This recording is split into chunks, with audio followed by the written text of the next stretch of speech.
de Fann et au sein du département de neurologie de notre faculté, la faculté de médecine et de pharmacie. D'autres jeunes collègues, beaucoup plus jeunes, ou mes promotionnaires sont là, mais aussi je dois reconnaître qu'il y a des aînés et des maîtres qui sont là aussi au niveau de la faculté de sciences, que je remercie d'avoir bien voulu nous recevoir.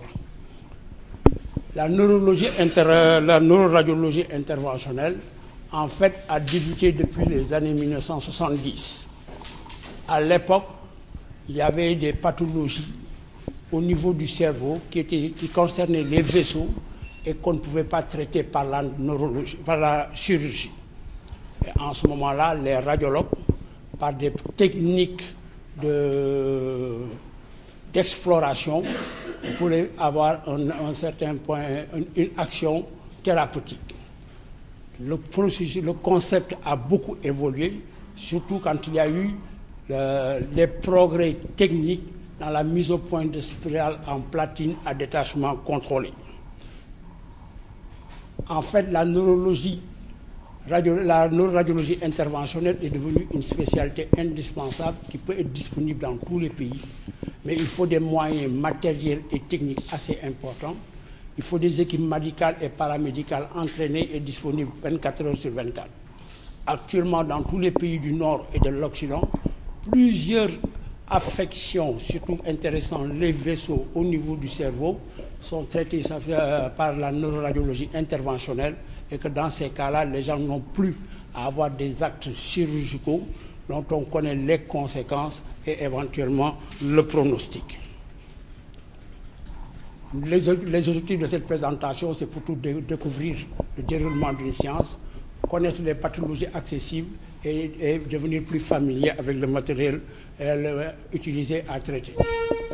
La neuroradiologie interventionnelle est au carrefour de plusieurs affections qui vont concerner la neurologie, quand on va faire de la thrombolyse intra-artérielle, quand quelqu'un est paralysé, quand il fait un accident vasculaire ischémique, quand on les voit dans les premières heures, on peut aller avec une sonde enlever le caillot qui bouche l'artère.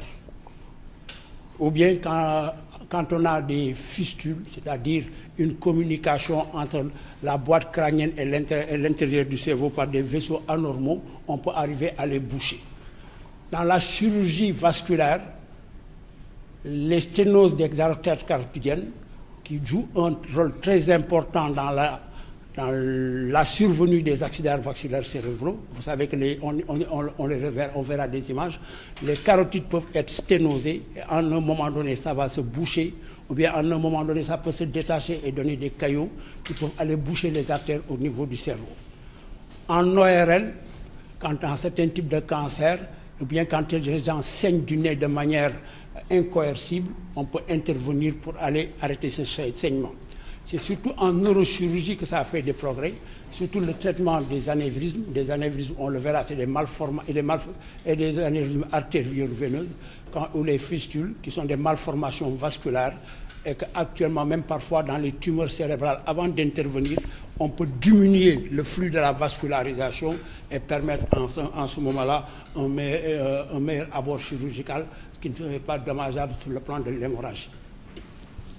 Les indications, donc nous allons voir les anévrismes. Les anévrismes, c'est surtout les anévrismes, les angioplasties et les carotidiennes. Il y a des complications qui sont possibles liées au point de ponction ou bien à l'irradiation radiologique.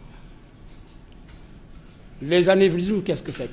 C'est des dilatations anormales au niveau des vaisseaux qui sont assez fréquentes, qui surviennent chez des sujets de 40 à 60 ans et qui vont se manifester, et que c'est des lésions qui peuvent être acquises ou bien qui peuvent, surtout chez les sujets hypertendus, ou bien liées à des malformations vasculaires, c'est-à-dire des dysplasies, des maladies du collagène, ou bien dans le cas de polycystose rénale. Ces malformations siègent surtout au niveau de la base du cerveau.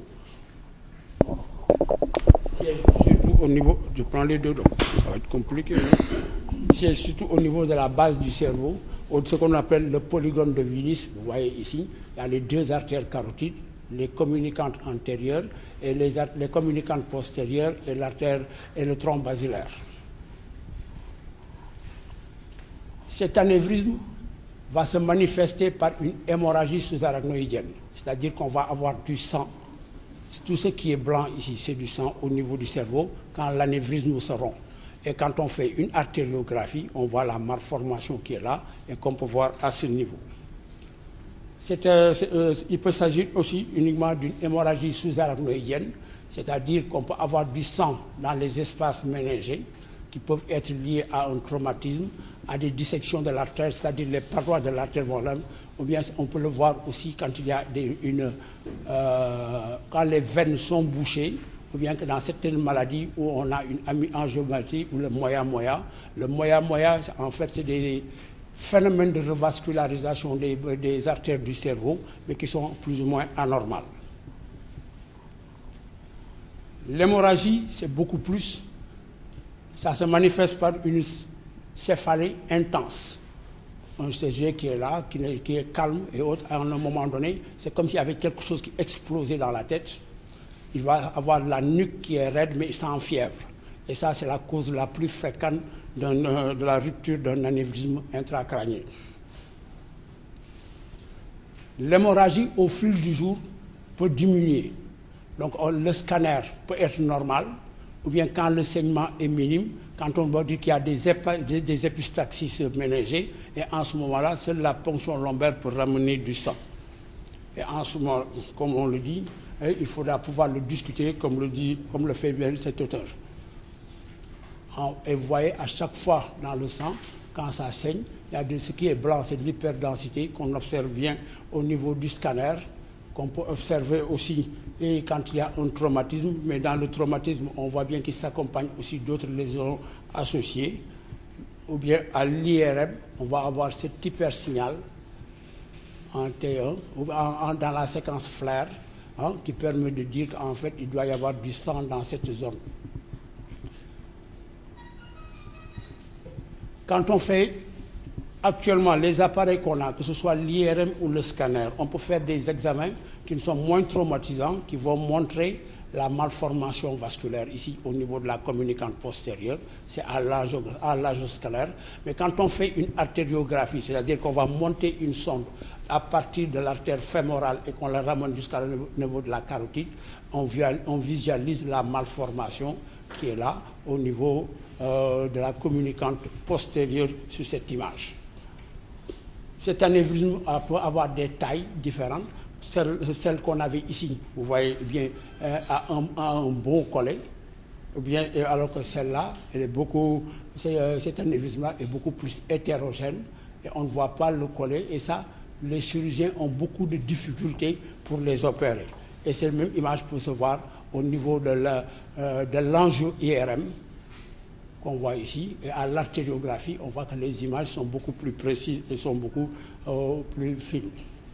On peut faire de l'angiographie numérisée, mais là, ça suppose que le malade soit hospitalisé, qu'on lui fasse une sédation, une anesthésie. On pique une artère et en ce moment-là, on peut faire de l'angiographie qui peut montrer les troncs supra-aortiques et les artères intracrâniennes. Pour faire de l'angiographie, il faut un certain matériel. D'abord, le radiologue doit pouvoir se protéger au niveau de la thyroïde, un cardiologue, et puis il y a les différents cathéters qu'on utilise pour arriver au niveau du cerveau. Là, on voit ici une salle d'angiographie numérisée. Cette salle se caractérise, vous voyez, il y a le tube, il y a deux tubes. Le malade est couché ici et il ne bouge pas. On peut prendre des radios de face et de profil sans déplacer le malade. Et les images vont être visualisées sur ces écrans. Et en ce moment-là, celui qui manipule pourra intervenir en étant dans le milieu aseptique le mieux possible pour pouvoir bien visualiser les différentes artères. Et c'est dans le même temps que l'on fait le diagnostic, que l'on pourra faire le traitement dans la même journée. Nous avons ici différents types de lésions observées. Là, nous avons un hématome avec du sang dans le ventricule, dans le quatrième ventricule.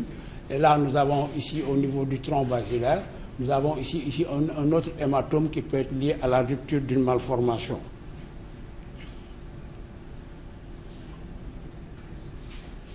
Les tailles de l'anévrisme peuvent varier et en ce moment-là, pour ces différents anévrismes, ces malformations, on a ici une petite malformation qui est là et qui est là.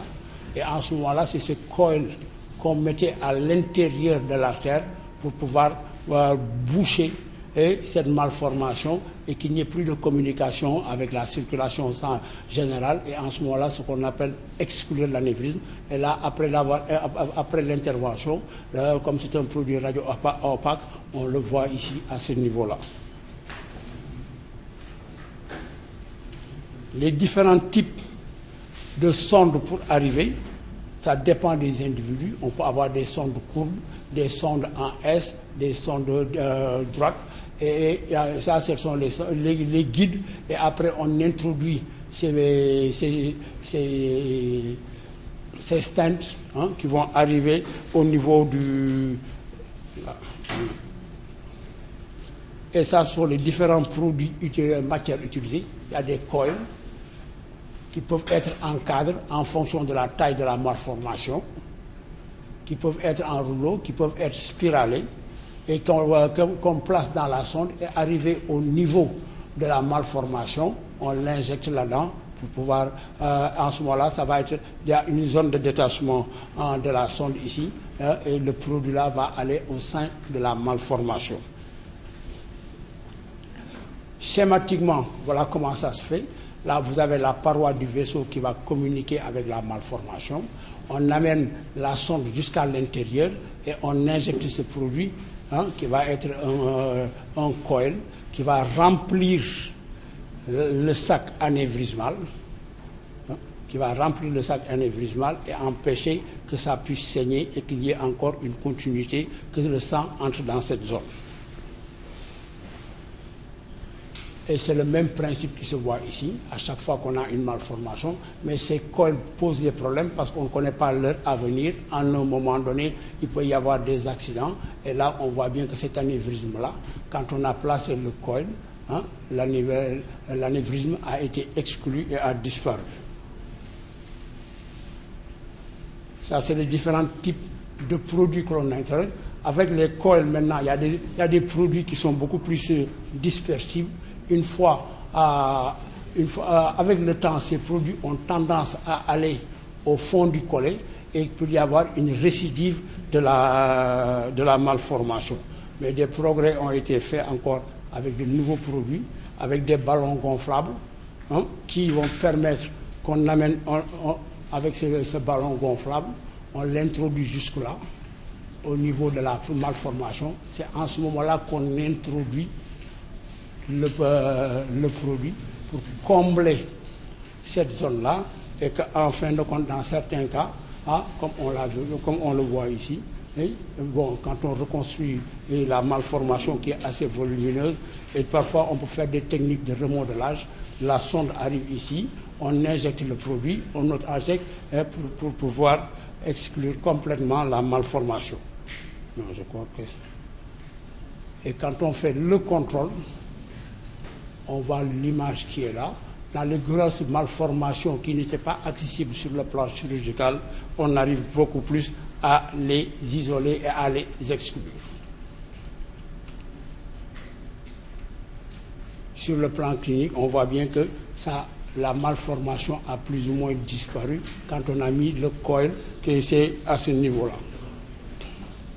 Maintenant, la technique des microcathéters avec un ballonnet, c'est qu'une fois que le cathéter est arrivé au niveau de la malformation, on la gonfle, on le gonfle et en ce moment-là, ça permet d'avoir une idée et sur l'exclusion de la malformation. On voit ici le produit qu'on a introduit ici et qui est visible là. Et après, quand on fait un contrôle quelques semaines après, on voit que la malformation était là, mais qu'elle est complètement exclue. Actuellement, il y a des produits, il y a ce qu'on appelle des stents.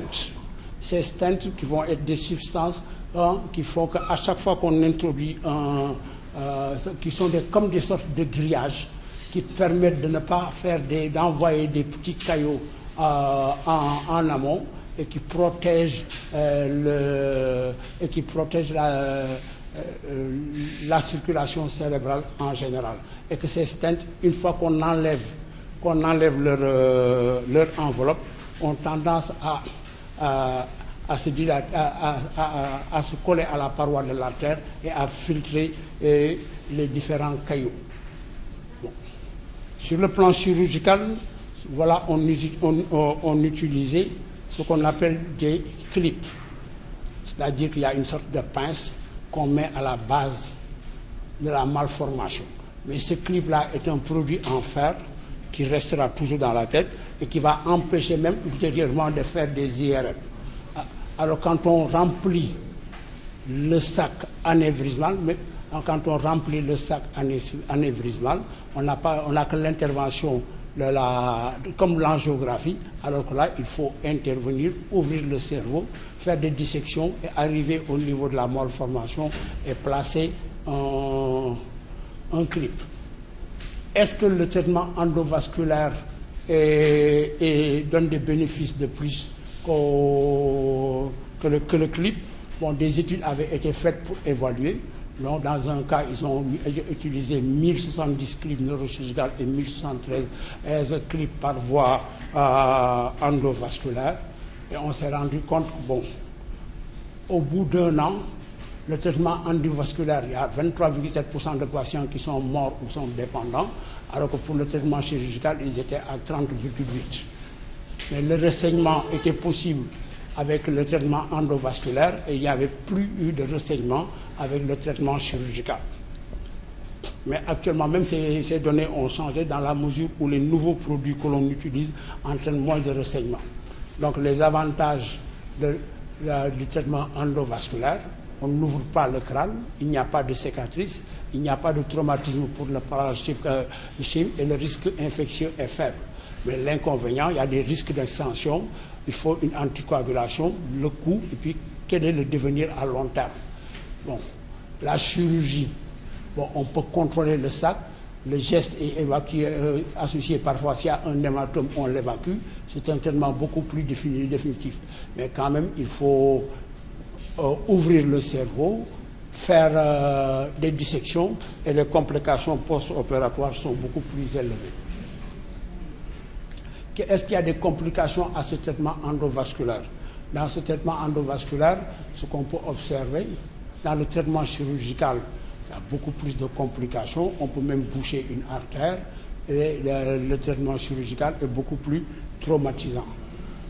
Bon, quand on va installer un clip, il peut y avoir des perforations de l'artère. Là, la situation est dramatique, mais ça ne se voit que dans 2% des cas. Il peut y avoir une thrombose d'une artère, d'une extension d'une thrombose. Et on le voit ici, l'artère là s'est bouchée et il y a un caillot qui s'est formé ici juste.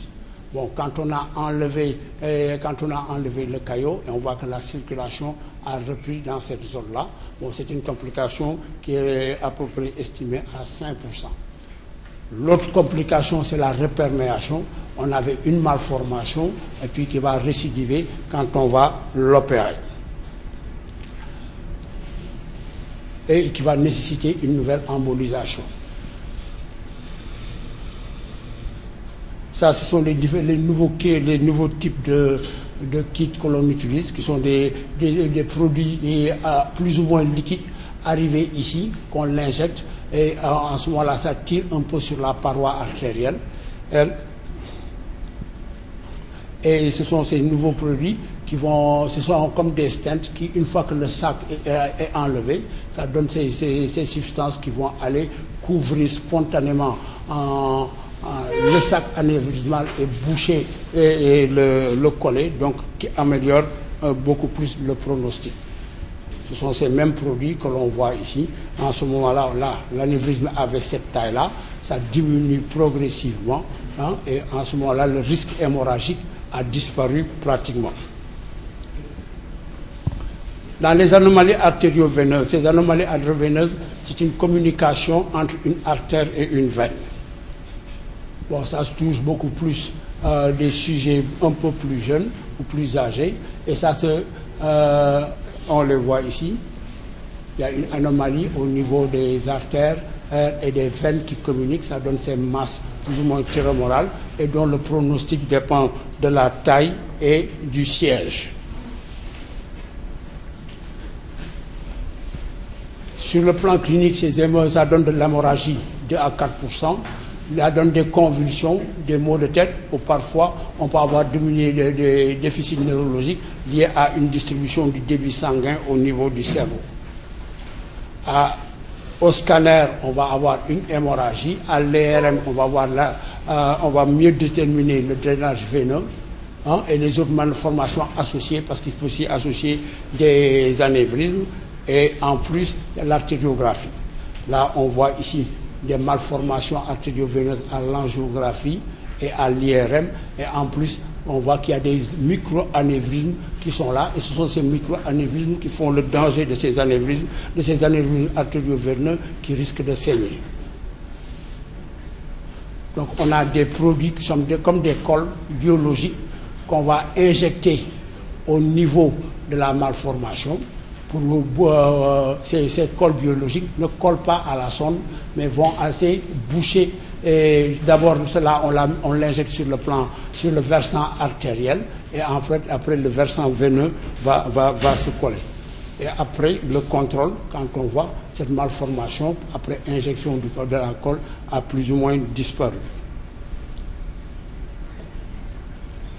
Ce produit Onyx, en fait, c'est beaucoup plus une colle biologique qui est là, mais qui ne colle pas au microcaractère. Ça donne une forme d'une masse spongieuse et ça précipite au contact du sang. Et puis on peut le voir après l'acte radiologique. Donc ça donne cet aspect-là quand on injecte cette colle biologique. Et là, on avait une malformation ici, avec sa veine de drainage. Quand on a mis la colle, ça a pratiquement disparu. Il y a ce qu'on appelle les fistules artério-veineuses, c'est-à-dire qu'il y a une communication directe entre une artère et une veine, et la veine de drainage est très dilatée, elle est volumineuse, et c'est ça qui risque de se rompre. L'artère est là, la veine est là, elle est très volumineuse, et c'est cette artère qui risque de se rompre.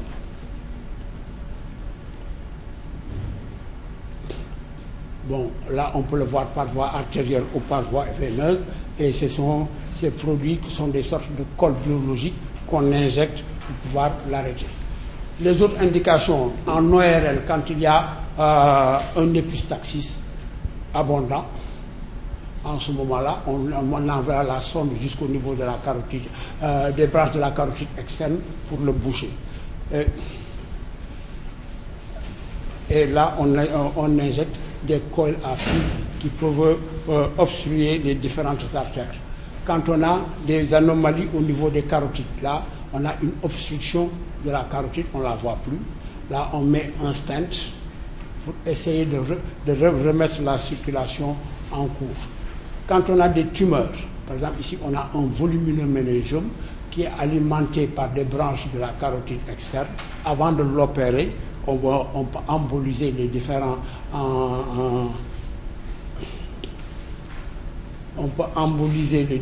aspects, et en ce moment-là, la tumeur étant là, mais la vascularisation a beaucoup diminué, le chirurgien peut intervenir sans avoir moins de risques. C'est la même chose que l'on voit ici, le méningiome qui est hyper vascularisé, et en ce moment-là, on thrombolise. Avant la thrombolyse, on avait ça. Une fois qu'on a thrombolysé, il y a beaucoup moins de vascularisation, donc l'intervention chirurgicale va être beaucoup plus stricte. Ça, c'est des gens qui ont des communications carotido-caverneuses qui vont donner des lésions ophtalmologiques. Et quand on va boucher la malformation ici, on voit bien qu'il y a une récupération en ce qui le concerne. Ça, c'est les différents types de coils qu'on injecte dans ces différentes formes de malformation. Dans la pathologie vasculaire, vous voyez que ça, c'est la carotide interne qui est en très mauvais état. qui est à plus ou moins anfractueuse, presque sténosée, et à ce niveau-là, le risque d'accident vasculaire est très important, ou bien le sujet a déjà fait son accident vasculaire, et en ce moment, on place des stents, le stent qui est là, pour reconstruire la paroi artérielle et permettre une nouvelle vascularisation du cerveau. Et voilà plusieurs exemples de types de sténose avec des stents qui vont permettre une bonne, meilleure revascularisation du cerveau. Et là, on avait une sténose d'une branche, une obstruction d'une branche de la cérébrale moyenne entre les segments M1 et M2. Et quand on a fait une thrombolyse, c'est-à-dire qu'on a injecté un produit par voie intra-artérielle et on a vu que la circulation a repris, ce qui permet d'améliorer le pronostic de ces malades. Et là, on a eu un tronc basilaire qui est partiellement bouché. Et en ce moment-là, quand on fait la thrombolyse, ça recommence parce que les conséquences de cette thrombose des troncs basilaires, c'est que les gens peuvent être restés vivants, mais à la limite, ils ne peuvent même plus bouger ni exécuter aucun ordre. Quelles sont les complications de cette neuroradiologie? On peut avoir un hématome au point de ponction. On peut avoir un faux anévrisme, c'est-à-dire qu'il y a une communication ici, qu'on peut voir à l'échographie. Une communication entre la veine et l'artère fémorale. Ça, c'est des faux anévrismes. Ça, c'est lié à la ponction quand la ponction a trop dépassé. Et là, on met des cols biologiques qu'on injecte qu'on place au niveau du point de ponction et qui permet à l'hémorragie de s'arrêter. Et c'est la même chose que l'on voit ici. Il y a des lésions au niveau de l'artère. Avec cette colle biologique, on arrête ces différents types d'hémorragie.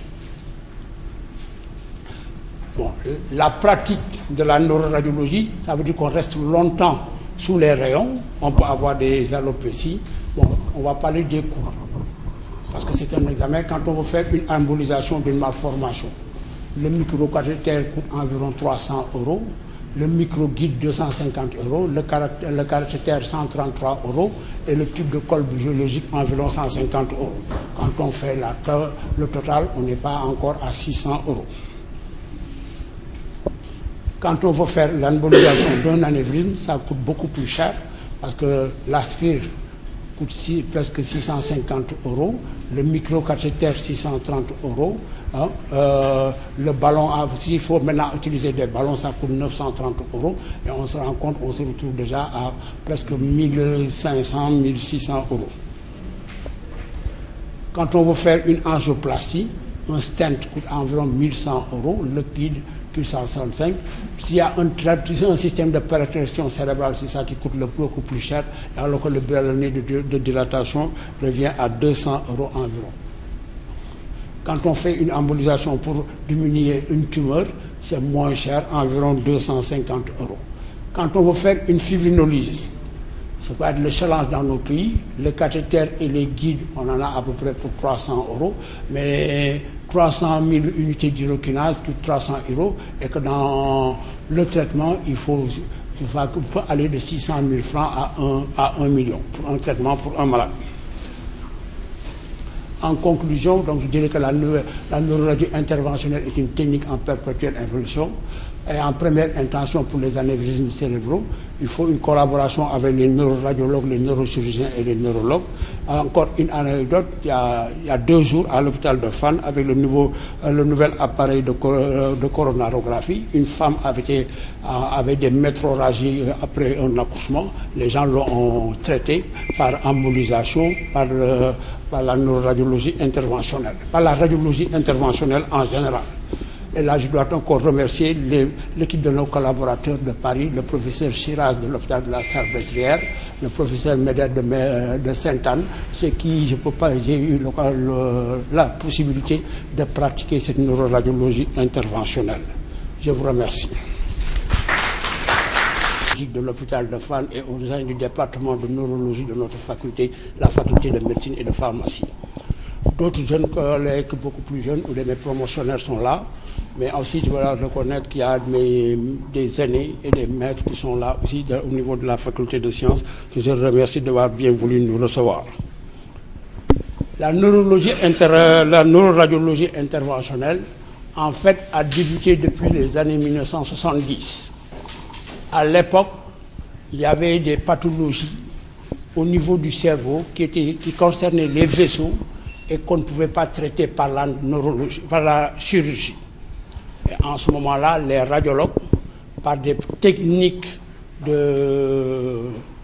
d'exploration, pouvaient avoir un certain point, une action thérapeutique.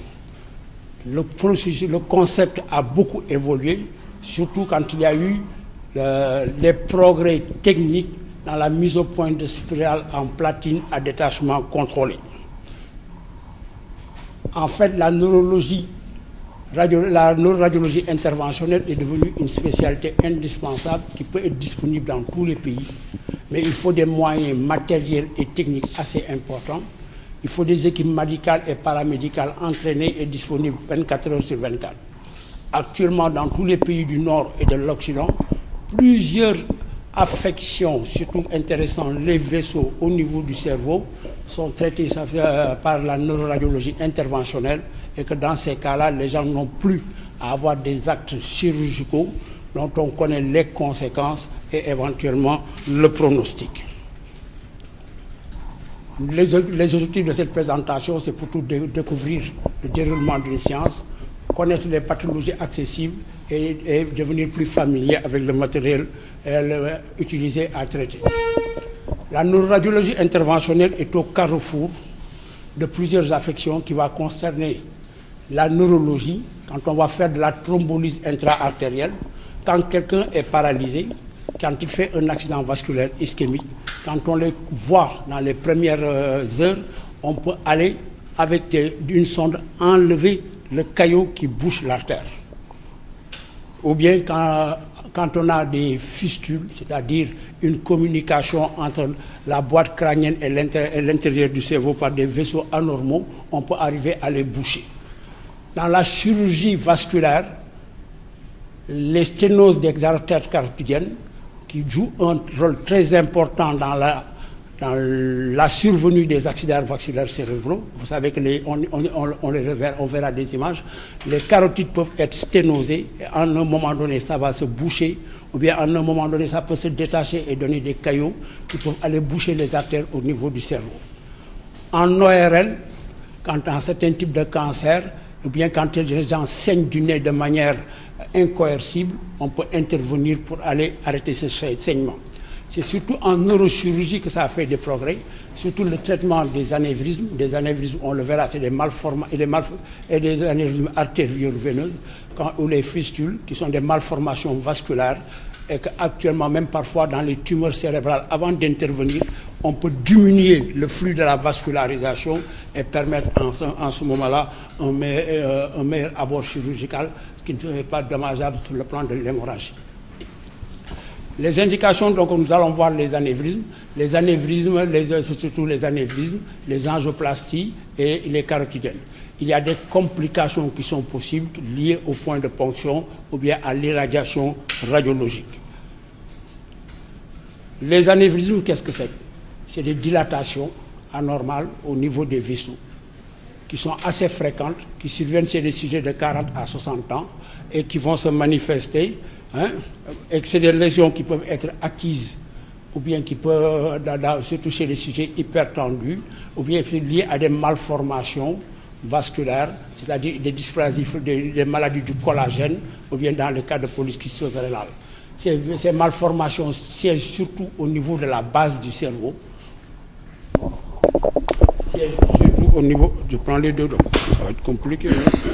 Siègent surtout au niveau de la base du cerveau, ce qu'on appelle le polygone de Willis. Vous voyez ici, il y a les deux artères carotides, les communicantes antérieures et les communicantes postérieures et l'artère et le tronc basilaire. Cet anévrisme va se manifester par une hémorragie sous-arachnoïdienne, c'est-à-dire qu'on va avoir du sang. Tout ce qui est blanc ici, c'est du sang au niveau du cerveau quand l'anévrisme se rompt.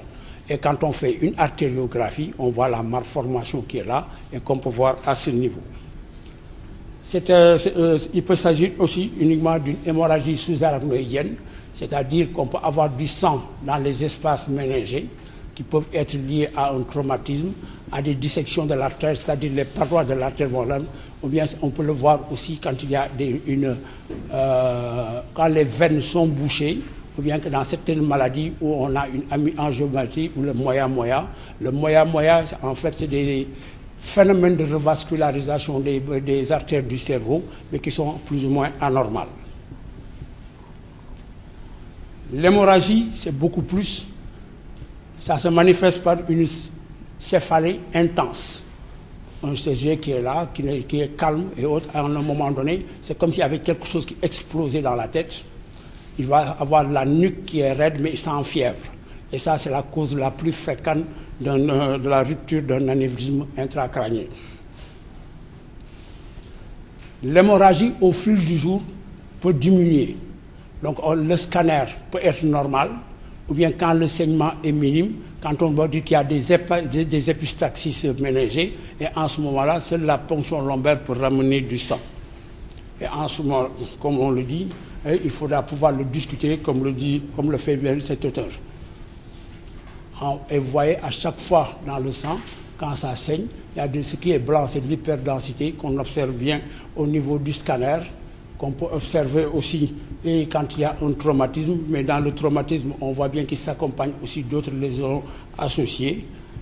Ou bien à l'IRM, on va avoir cet hypersignal en T1, ou dans la séquence FLAIR, qui permet de dire qu'en fait, il doit y avoir du sang dans cette zone. Quand on fait actuellement les appareils qu'on a, que ce soit l'IRM ou le scanner, on peut faire des examens qui sont moins traumatisants, qui vont montrer la malformation vasculaire ici au niveau de la communicante postérieure, c'est à l'âge scalaire. Mais quand on fait une artériographie, c'est-à-dire qu'on va monter une sonde à partir de l'artère fémorale et qu'on la ramène jusqu'au niveau de la carotide, on visualise la malformation qui est là au niveau de la communicante postérieure sur cette image. Cet anévrisme peut avoir des tailles différentes. Celle qu'on avait ici, vous voyez bien, a un bon collet, bien, alors que celle-là, cet anévrisme-là est beaucoup plus hétérogène et on ne voit pas le collet. Et ça, les chirurgiens ont beaucoup de difficultés pour les opérer. Et cette même image peut se voir au niveau de l'angio-IRM qu'on voit ici. Et à l'artériographie, on voit que les images sont beaucoup plus précises et sont beaucoup plus fines.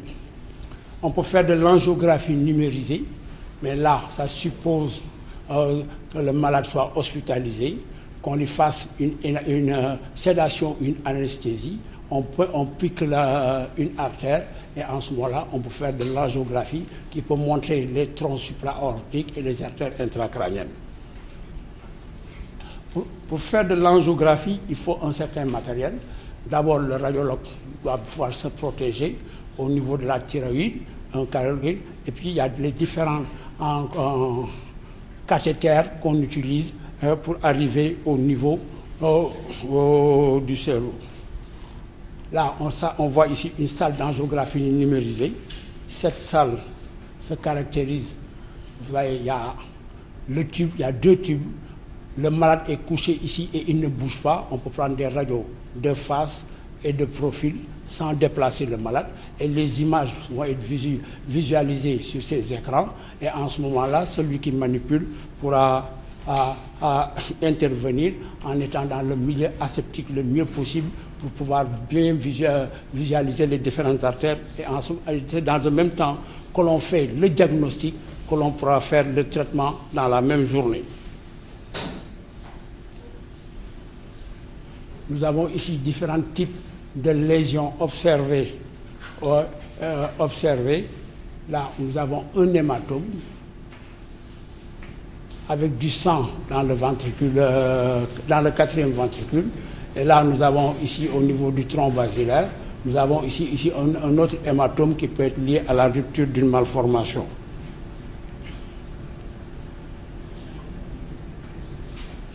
les tailles de l'anévrisme peuvent varier et en ce moment-là, pour ces différents anévrismes, ces malformations, on a ici une petite malformation qui est là et qui est là. Et en ce moment-là, c'est ce coil qu'on mettait à l'intérieur de l'artère pour pouvoir boucher cette malformation et qu'il n'y ait plus de communication avec la circulation sang générale. Et en ce moment-là, ce qu'on appelle exclure l'anévrisme. Et là, après l'intervention, comme c'est un produit radio-opaque, on le voit ici à ce niveau-là. Les différents types de sondes pour arriver, ça dépend des individus. On peut avoir des sondes courbes, des sondes en S, des sondes droites. Et ça, ce sont les guides. Et après, on introduit ces stents qui vont arriver au niveau du...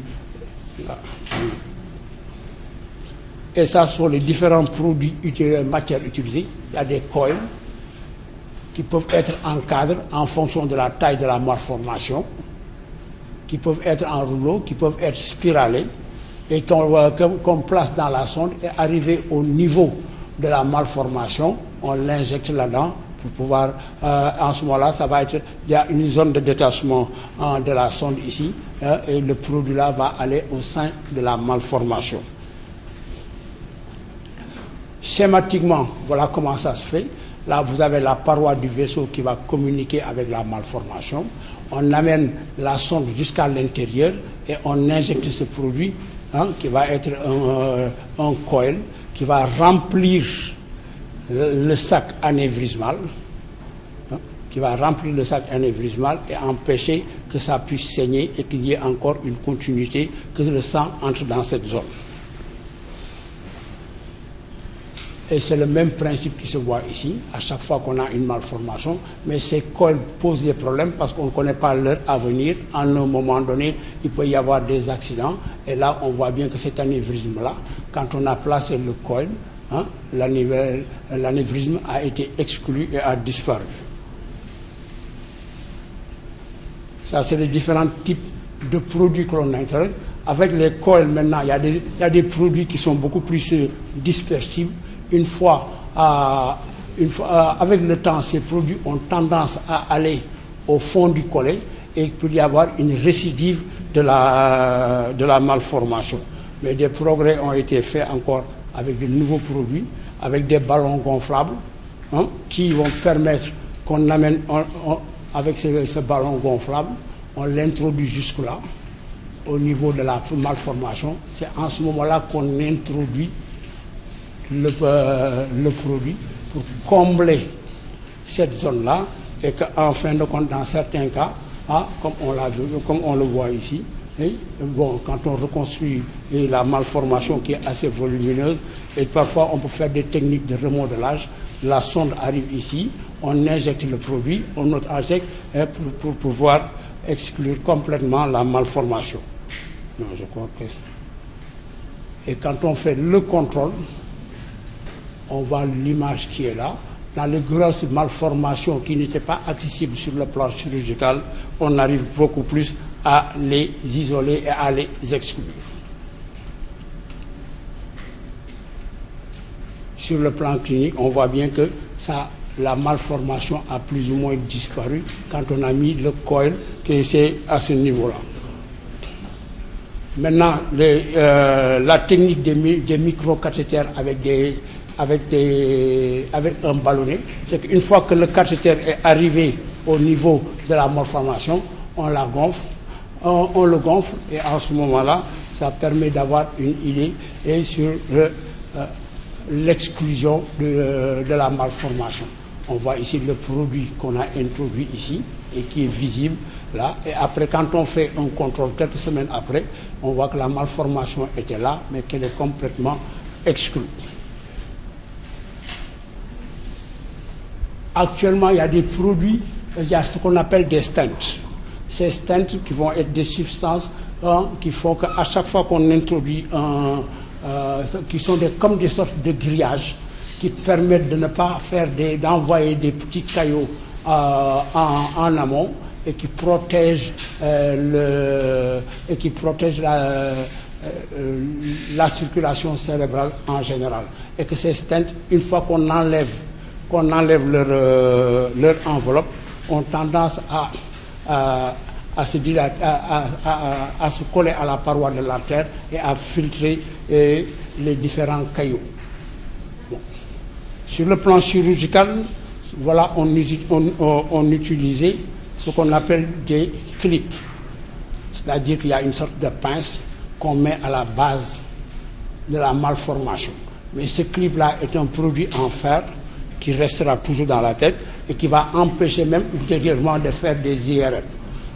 Alors quand on remplit le sac anévrismal, on n'a que l'intervention comme l'angiographie, alors que là, il faut intervenir, ouvrir le cerveau, faire des dissections et arriver au niveau de la malformation et placer un clip. Est-ce que le traitement endovasculaire donne des bénéfices de plus que le clip? Bon, des études avaient été faites pour évaluer. Non, dans un cas, ils ont utilisé 1070 clips neurochirurgicales et 1073 clips par voie endovasculaire. Et on s'est rendu compte que, bon, au bout d'un an, le traitement endovasculaire, il y a 23,7% de patients qui sont morts ou sont dépendants, alors que pour le traitement chirurgical, ils étaient à 30,8%. Mais le ressaignement était possible avec le traitement endovasculaire et il n'y avait plus eu de ressaignement avec le traitement chirurgical. Mais actuellement, même ces données ont changé dans la mesure où les nouveaux produits que l'on utilise entraînent moins de ressaignement. Donc les avantages du traitement endovasculaire, on n'ouvre pas le crâne, il n'y a pas de cicatrice, il n'y a pas de traumatisme pour le parenchyme et le risque infectieux est faible. Mais l'inconvénient, il y a des risques d'extension, il faut une anticoagulation, le coût, et puis quel est le devenir à long terme. Bon, la chirurgie, bon, on peut contrôler le sac, le geste est évacué, associé parfois, s'il y a un hématome, on l'évacue, c'est un traitement beaucoup plus définitif. Mais quand même, il faut ouvrir le cerveau, faire des dissections, et les complications post-opératoires sont beaucoup plus élevées. Est-ce qu'il y a des complications à ce traitement endovasculaire? Dans ce traitement endovasculaire, ce qu'on peut observer, dans le traitement chirurgical, il y a beaucoup plus de complications. On peut même boucher une artère. Et le traitement chirurgical est beaucoup plus traumatisant. Bon, quand on va installer un clip, il peut y avoir des perforations de l'artère. Là, la situation est dramatique, mais ça ne se voit que dans 2% des cas. Il peut y avoir une thrombose d'une artère, d'une extension d'une thrombose. Et on le voit ici, l'artère là s'est bouchée et il y a un caillot qui s'est formé ici juste. Bon, quand on a enlevé le caillot, et on voit que la circulation a repris dans cette zone-là, bon, c'est une complication qui est à peu près estimée à 5%.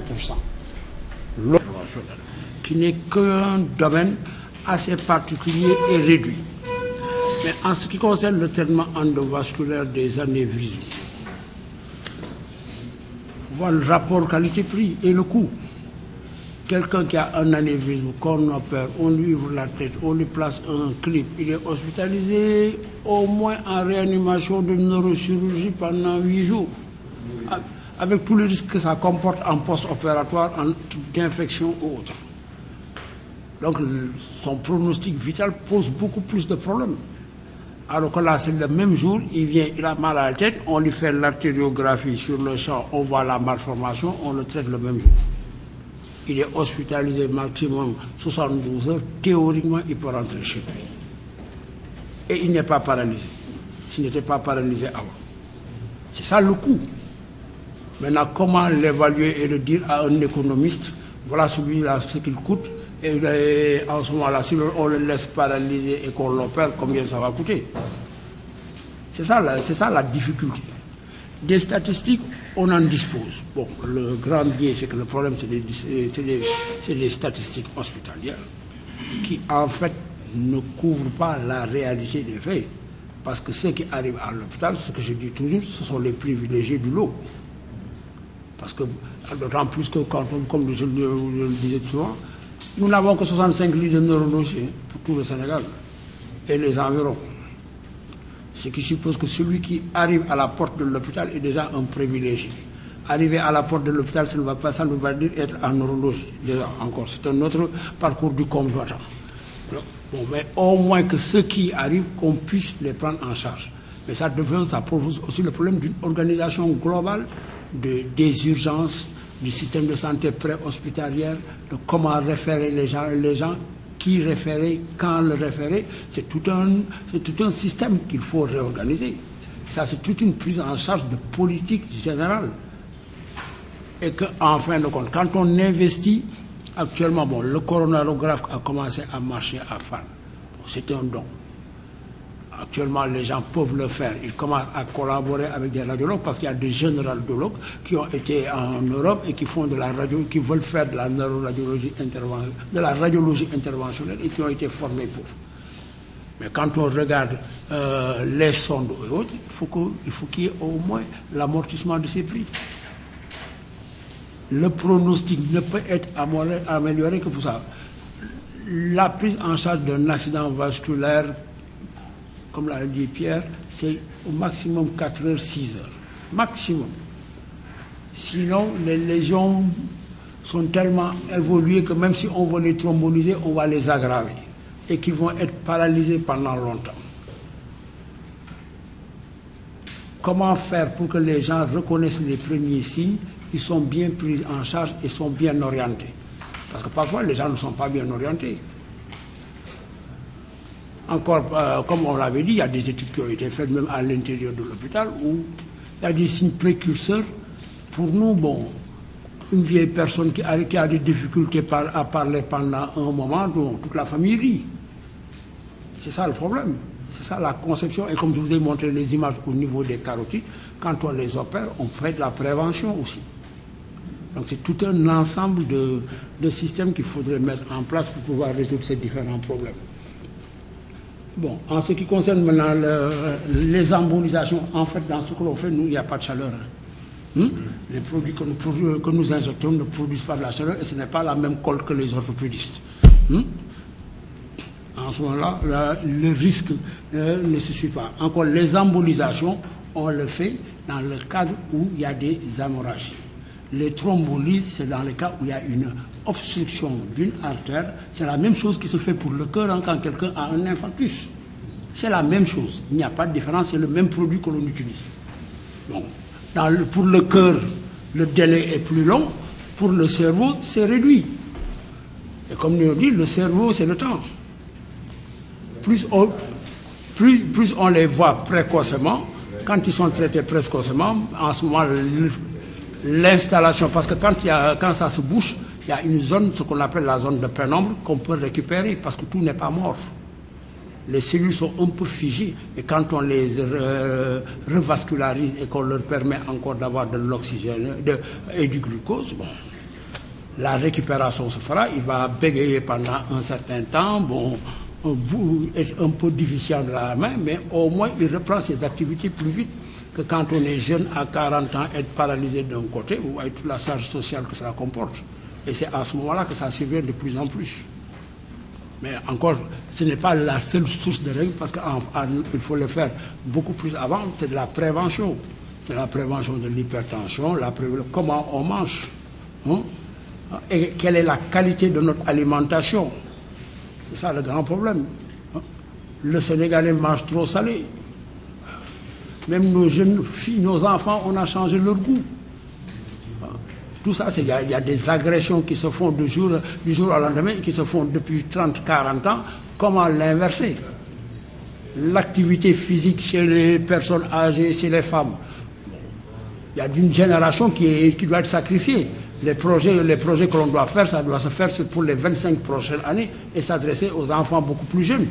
Parce qu'actuellement, une femme qui a 40 ans, la voir sur un vélo, c'est pratiquement impossible. C'est inconcevable même dans notre société. Alors quand on va en Norvège et autres, c'est les vieilles de 80 ans qui ont leur vélo et qui font leurs courses. c'est une question de culture, c'est une question de prévention que les gens avaient instaurée depuis longtemps.